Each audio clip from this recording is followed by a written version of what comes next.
It is significant that the angels in the tomb, as well as Jesus, both ask Mary the same question: "Woman, why are you weeping?"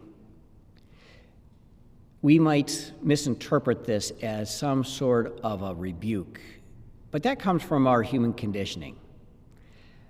Probably the first time we heard the question, "What are you crying about?" probably came from our parents.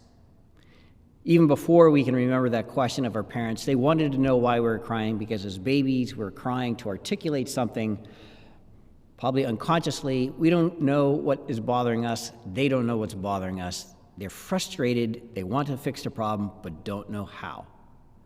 So then after we get to be old enough to be able to talk, we may still have difficulty articulating what it is that's bothering us.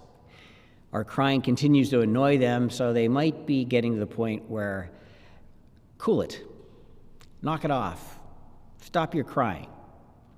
And even if it's not our loving parents, our society also tells us this.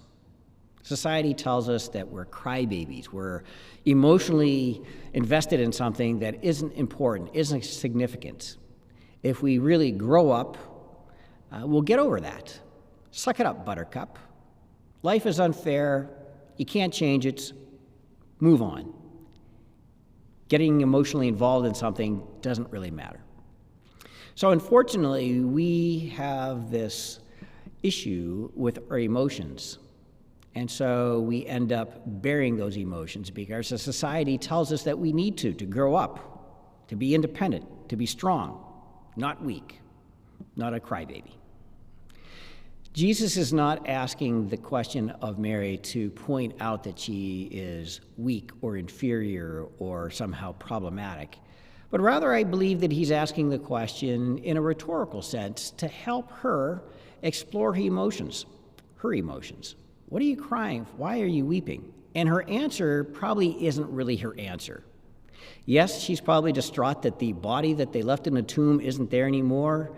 She feels it's a desecration of the tomb in some capacity. She wants to know where the body of Jesus is. Sure, that bothers her, but that's probably not the deeper underlying reason for her tears.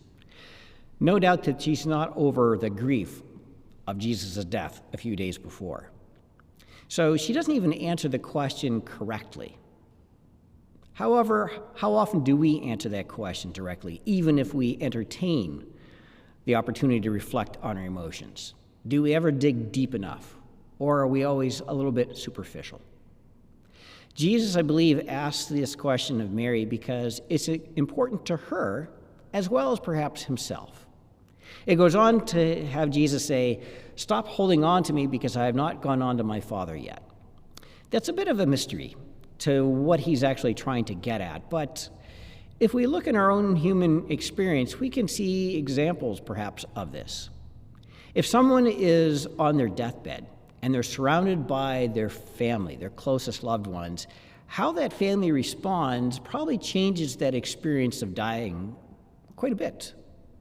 If we have a supporting, loving group of people that are saying, "Please go on home, your work here is done, we'll take care of anything, you have no unfinished business to deal with, we love you, and we're hoping the best for you," odds are that's a whole lot better, or a whole lot different at least, than a surrounding room full of people that are grief-stricken, that are saying, "I don't know what we're going to do without you. Please don't go."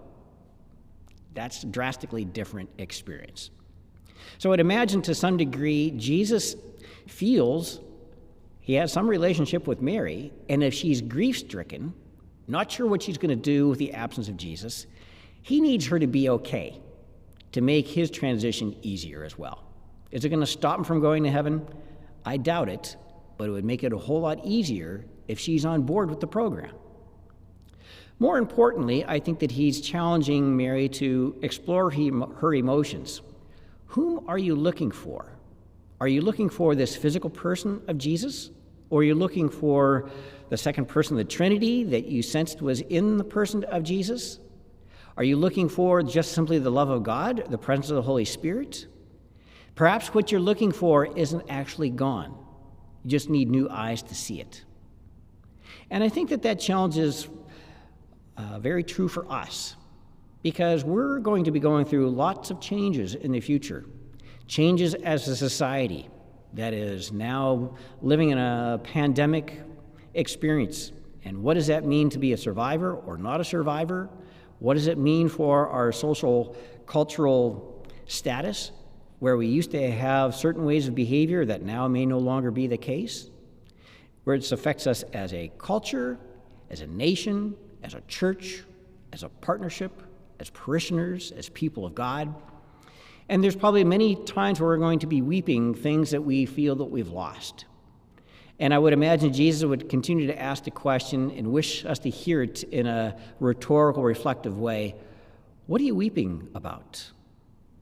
Is it really gone, or is it just transitioned to a new thing that you need the eyes to see? Jesus challenges us to open our eyes to see things in a way of faith, because God doesn't really end things. He just continues them in different and transcendent ways.